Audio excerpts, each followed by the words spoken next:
Hey everyone, welcome back to the Crypto Buzz UK channel. I'd like to wish you the best from what is a pretty standard cloudy Thursday afternoon from here in the UK.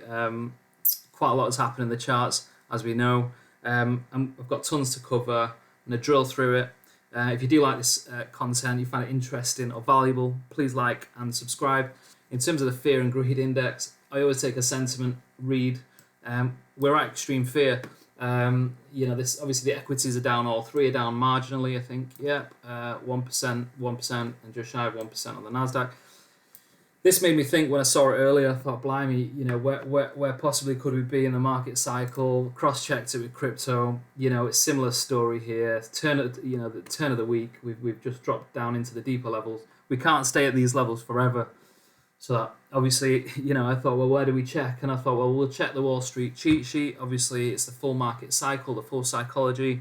It gives you a guide on the opportunity, and it gives you a guide on, the maximum risk. For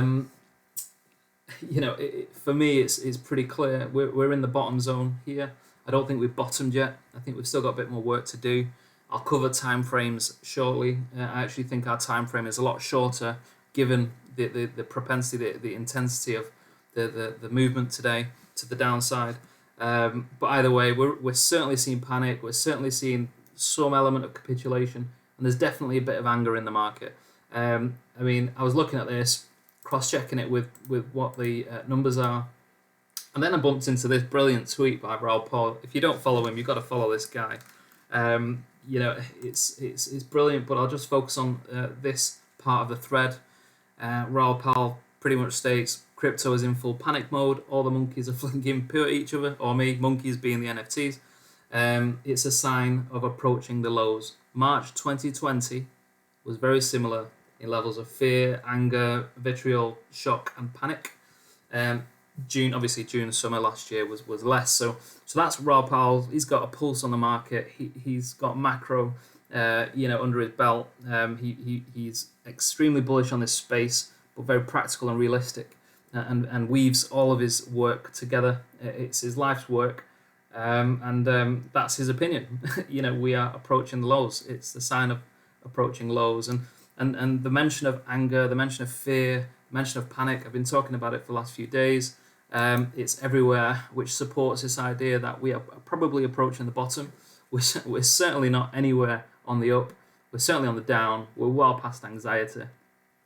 And I think we are in the panic, capitulation, and anger zone. So I'll put a link into the description on this tweet. You should read the whole thread. Honestly, it goes back to basics, fits it all together, brings it up to date, gives you an idea what the outlook will be in the context of crypto and in the context of the economy generally. Go back into the charts. Obviously, there's a lot of activity, a lot of action today. Before I do, connecting to the wall cheat sheet. This is my version of it. I use this. It's a sentiment read on the market. They look like squiggle lines, but that's price action of Bitcoin. It's heat mapped, so the red areas obviously are areas of euphoria, i.e. places where you'd probably want to offload your position or take profit or reduce your position. And obviously the green zones, I'll zoom into a couple of examples so you can see a little bit clearer. So you can see March, this is the peak of 2017, December 17. The red zone is max risk, i.e. you want to offload, reduce your position. And then obviously the bear market lows of 2018, we're into the green territory, which is maximum opportunity. And you can see that actually, as soon as it's blue, it can quickly turn to green. It's one to keep an eye on.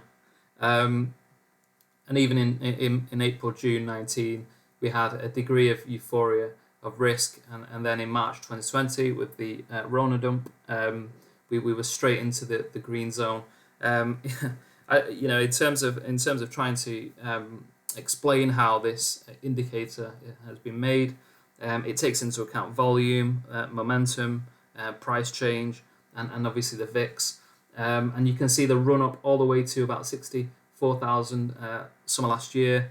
We got into that zone again, only to sell off, cool down, and then we tested it with a higher high.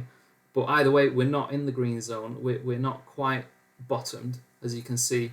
We're in the blue. I think we've still got a bit of time to go, but as you can see here, from March 2020, it can quickly change to green. And here again, blue, and quickly change to green. in my mind, this is my tool which reflects this, albeit not the colors, because clearly it's the opposite, but either way, you can see here, I think we're in this zone, and that's how I keep tabs on things. In terms of price, let's have a quick look. Blimey, we've actually tested the lower band of the Mayer multiple. I've been saying that for weeks. I've been watching it for months, if I'm honest. And if we go back in time, and this is the weekly chart, actually I'll change it to the monthly chart so we can speed through it. You can see that every time we've got overheat and hit euphoria, we've got underneath the lower Mayer multiple band. Same here, only marginally. And here, only by wicks. Obviously March 2020, we tagged it. And we've just tagged it now. Literally on that low today at around $25,000. Zoom into the weekly, I'll give you a couple of measured moves.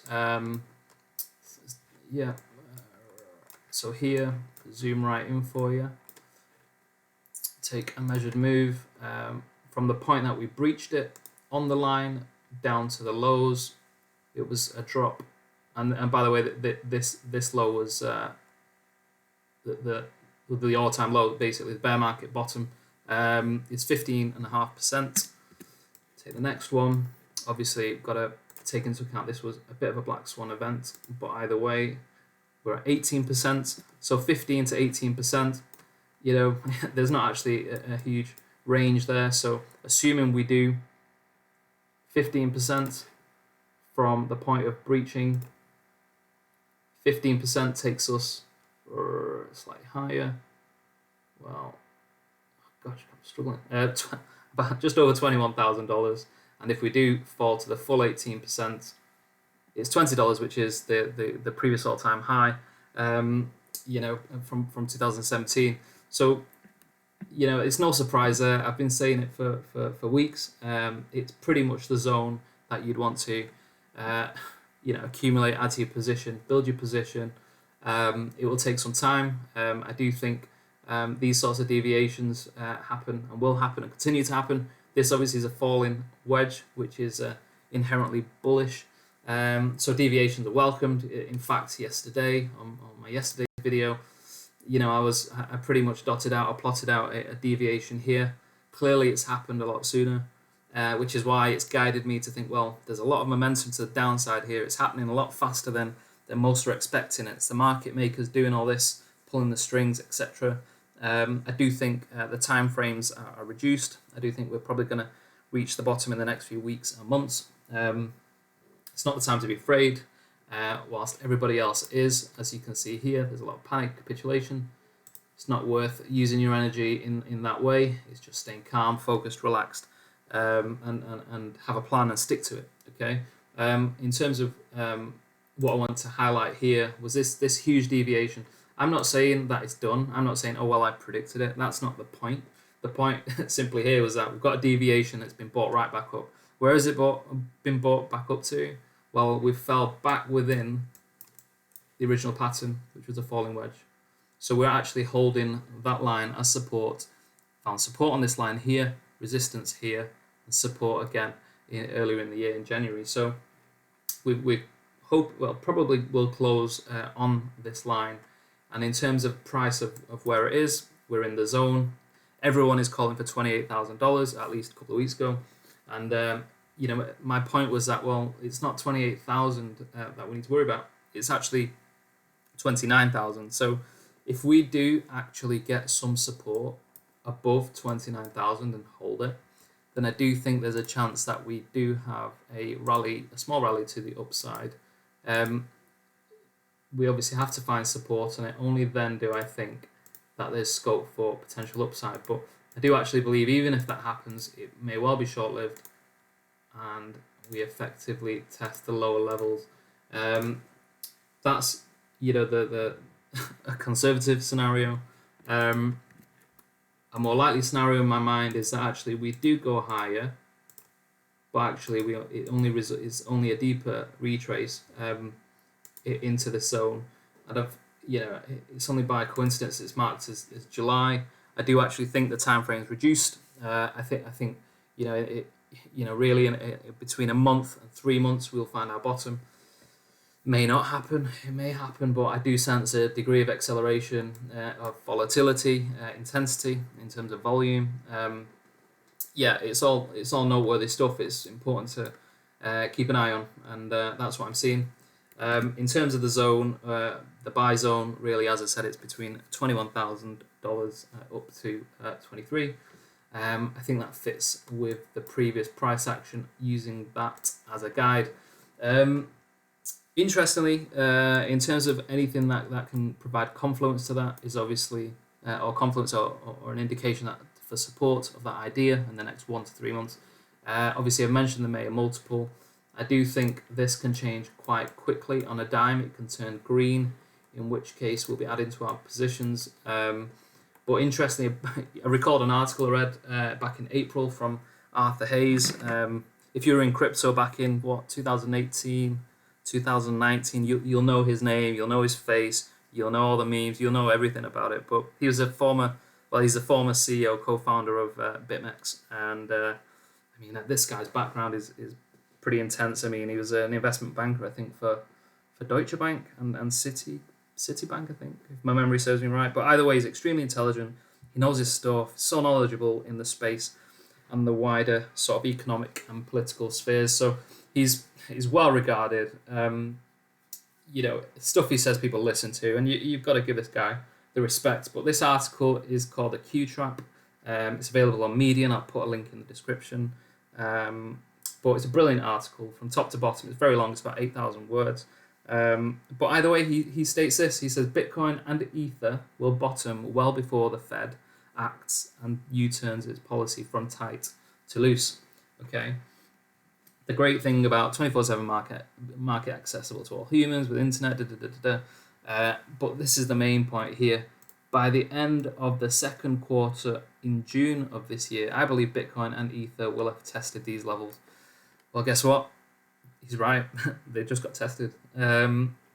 There isn't much science to these numbers other than a gut feeling. Now, you trust, I think, to a degree, the gut feeling of somebody so well renowned and so well known. He's been in crypto since, I think, 2013. But either way, listen, we don't take these things literally. It's just, it's just somewhat relevant to the point that I was making. I think that the time frame by which we find a bottom, has been reduced. And for that reason, I do think it's one where we have to pay attention. We have to stay calm, have to relax. We can't do what the herd is doing. Everybody is panicking, worrying, selling. They're almost not even wanting to sell. They feel forced to sell, which is a different part of the psychology. Going back to this, it's worth keeping it in mind. I do think there's a lot to be excited about in crypto. The only thing I think that's actually happened with this downturn in the last 12 months is that, well, Bitcoin's only got stronger. I mean, the network's still running, nodes are still in operation, Bitcoin is still getting mined. Crypto is still in the process of adoption. So why would this be so scary? Like, in my mind, it's almost like, well, there's a reason why on my indicator, I simply describe it as, or it's been described. I mean, I can't take credit for this indicator, but it's max opportunity. Like, there's a max opportunity coming. It's looming around the corner within a couple of weeks to a couple of months, and really that's the place to get excited, interested. And the point is, stay calm and focused. It'll blow over, and I do believe there's a great future ahead for crypto. Thanks everybody for listening. I hope you have a good morning, evening, afternoon, wherever you are, and I'll speak to you all on the next video.